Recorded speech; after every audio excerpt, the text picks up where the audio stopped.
El 9 de julio de 1961 hubo ruido sobre Moscú. En el apogeo del desfile aéreo, vehículos desconocidos, que recordaban a pequeños bombarderos o grandes cazas, volaron en formación con docenas de aviones famosos, y los espectadores intentaron durante mucho tiempo descubrir detalles sobre el héroe de hoy. Hola, aquí Sky, y hoy tenemos el interceptor Tupolev. Conozcamos el Tu-128. La década de 1950 fue una época extremadamente peligrosa para la URSS. La paridad nuclear aún no se ha formado. Los misiles capaces de atacar el otro lado del planeta apenas estaban naciendo, y los principales portadores de armas nucleares eran los bombarderos estratégicos, de los cuales había una gran cantidad, principalmente de Estados Unidos. La cuestión de cómo defenderse de ellos era extremadamente urgente para la Unión Soviética. La primera respuesta a esta pregunta fue un gran avance en la creación de sistemas de misiles de defensa aérea, capaces de atacar a casi cualquier avión.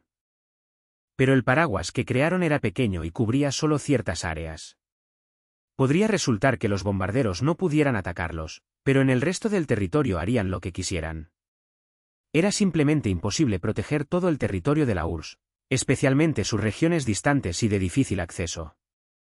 Se suponía que los cazas interceptores ampliarían este paraguas.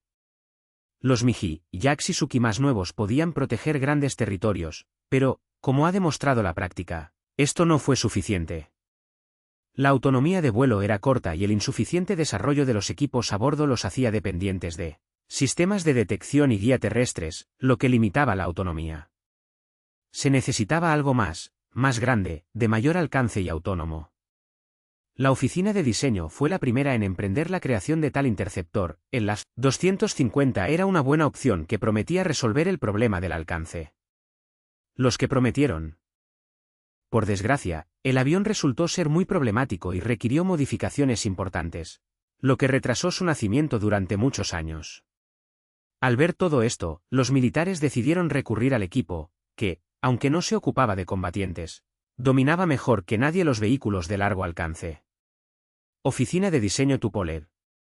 En ese momento, el equipo de Tupolev estaba ocupado creando un nuevo bombardero supersónico, que se suponía que reemplazaría al Tu-16.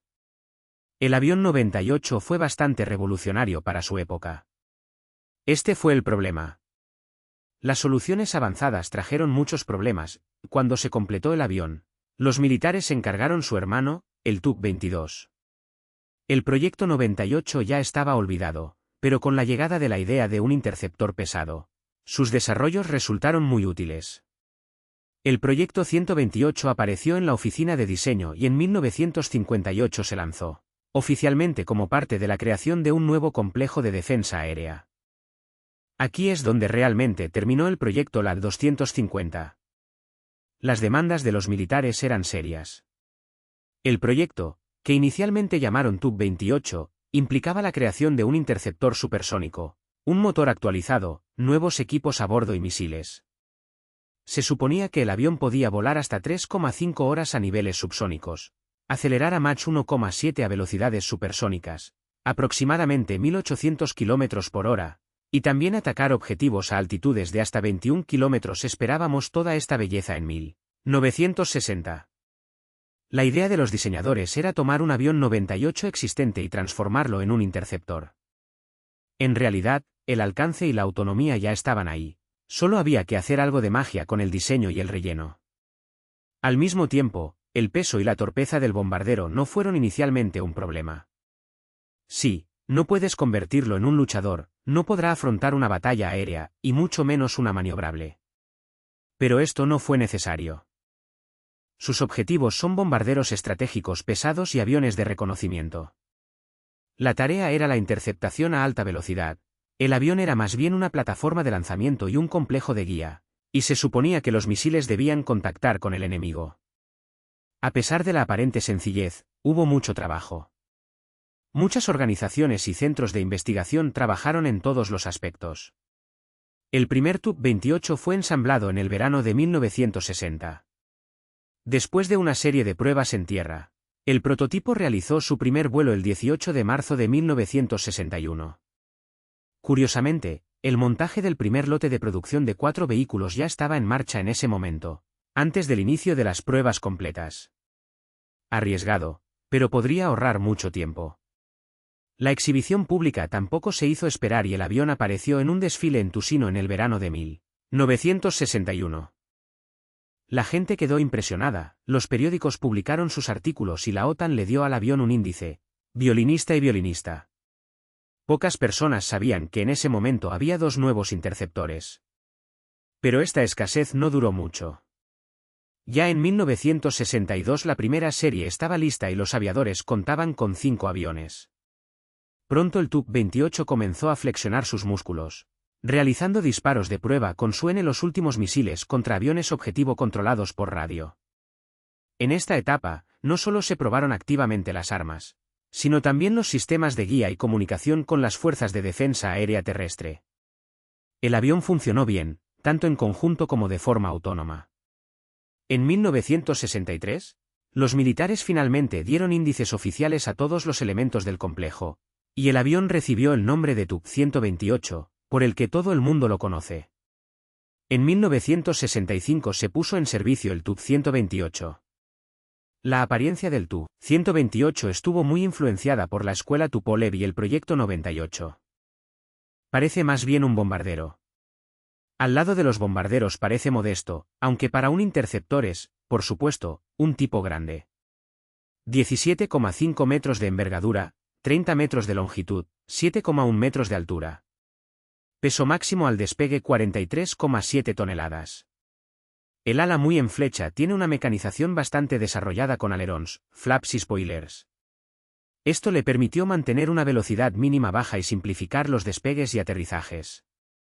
Bueno, no tanto por simplificar sino por hacerlos no tan complejos. Para reducir el kilometraje después del aterrizaje, el avión estaba equipado con un paracaídas de frenado escondido en la cola debajo. El chasis es triciclo y bastante potente, como el de los bombarderos. El puntal delantero tiene 2 ruedas, el soporte principal tiene puntales con 4 ruedas, que se apoyan en los carenados del ala cerca de la sección central. Las tomas de aire del Tu-128 son semicirculares y están elevadas. Tienen conos de control dinámico del flujo de aire y canales largos que se extienden hasta los motores en la cola. Al mismo tiempo, el fuselaje tiene en cuenta las reglas de las áreas, de modo que cerca de la sección central el avión tiene una cintura estrecha. El corazón ardiente del Tu-128 es un par de motores turborreactores ALP-7F2. Una nueva versión mejorada del popular motor ALP-7. Cada motor producía un empuje de 6,7 toneladas de fuerza en modo sin poscombustión y un poco más, de 10 toneladas de fuerza en modo de poscombustión. Curiosamente, el empuje de un par de estos fue suficiente para, bajo ciertas condiciones, mantener el Tu-128 a velocidad supersónica sin posquemador. El sistema de poscombustión permitió al avión acelerar hasta un máximo de 1910 km por hora y hasta 1655 km por hora con misiles. Un trago y medio. Pero la principal ventaja fue el alcance y la duración del vuelo. Cuando estaba de patrulla, el Tu-128 podía volar hasta 3 horas y tenía un alcance de 2.500 km. Diré de inmediato que este no es un radio de combate, pero aún así era mucho más grande que sus parientes interceptores. El techo práctico alcanzó los 15 a 6 kilómetros. La tripulación del Tu-128 está formada por 2 personas. El piloto y el navegante están situados uno detrás del otro en las cabinas con luces individuales. Los vínculos familiares con los bombarderos Tupolev son evidentes aquí y el cristal es muy similar al del Tu-22. Y el relleno de las cabañas se realizó del mismo estilo. El ejemplo más sorprendente de esto fueron los volantes completos y las manijas eran inusuales para los cazas e interceptores. El equipamiento a bordo en el momento de la creación del Tu-128 era el más avanzado y el tamaño del avión dio a los ingenieros espacio para la imaginación. El avión recibió el radar Smerch RPS, capaz de detectar objetivos a una distancia de 50 kilómetros y capturarlos a 40 kilómetros. El armamento del Tu-128 no es muy diverso, pero para su época era muy serio. El principal calibre del interceptor era el misil R-4 en las versiones R-4T con buscador de calor y R-4R con radar semiactivo. Los misiles son bastante grandes, pesan media tonelada cada uno. Llevan una ojiva de 53 kilogramos y son capaces de atacar objetivos a una distancia de hasta 16 kilómetros en el caso de guía térmica y hasta 25 kilómetros en el caso de guía por radar. La combinación de capacidades de sistemas a bordo y misiles amplió seriamente las capacidades del Tu-128. Con ellos podía atacar, incluidos objetivos supersónicos, no solo en persecución, sino también en curso de colisión a altitudes de hasta 21 kilómetros, varios kilómetros por encima del techo del avión. Con equipamiento estándar, el Tu-128 recibió 4 misiles, 2 R-4T y 2 R-4R, colocados en pilones debajo del ala. Los planes eran épicos. Se planeó desplegar más de 20 regimientos a lo largo de la frontera soviética. Todo un sistema con cientos de aviones. Pero el avión Tu-128 es grande, complejo y caro, y hubo que reducir ligeramente las ambiciones. A pesar del rápido lanzamiento de la primera serie, las entregas completas no se lanzaron hasta 1966.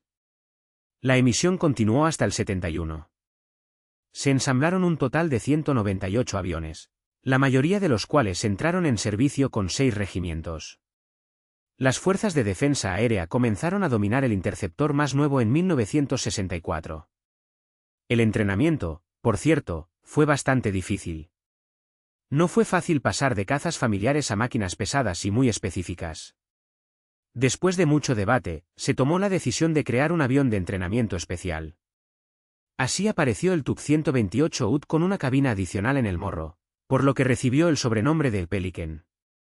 El Tu-128 era una máquina exigente, pero una vez dominado, los fabricantes consiguieron una herramienta sin igual. Se ha conservado el concepto de utilizar interceptores junto con fuerzas terrestres. Los sistemas de localización terrestres o aéreos detectan el objetivo y guían a los interceptores, que ya están atacando.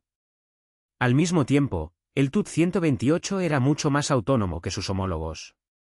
Podía realizar patrullas largas y trabajar de forma independiente en regiones donde la infraestructura no estaba desarrollada, lo que resolvió uno de los principales problemas: cubrir el norte, la línea más grande, casi vacía y difícil de defender, desde donde probablemente llegarían invitados no invitados.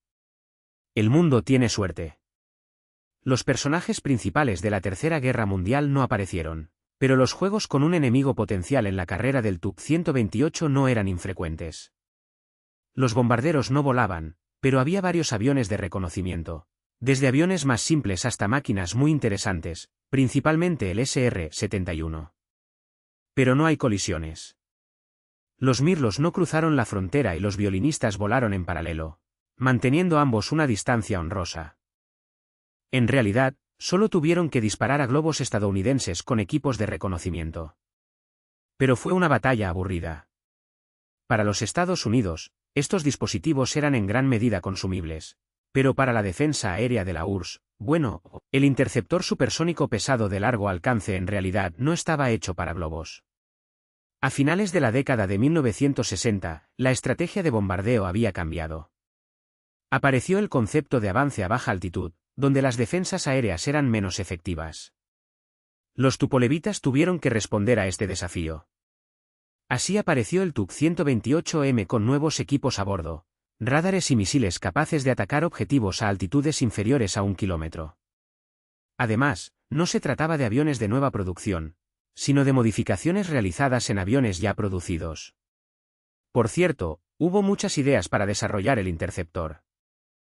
Además, estábamos hablando de cambios bastante radicales: la sustitución de sistemas, motores y armas a bordo, hasta la creación de vehículos y bombarderos multifuncionales.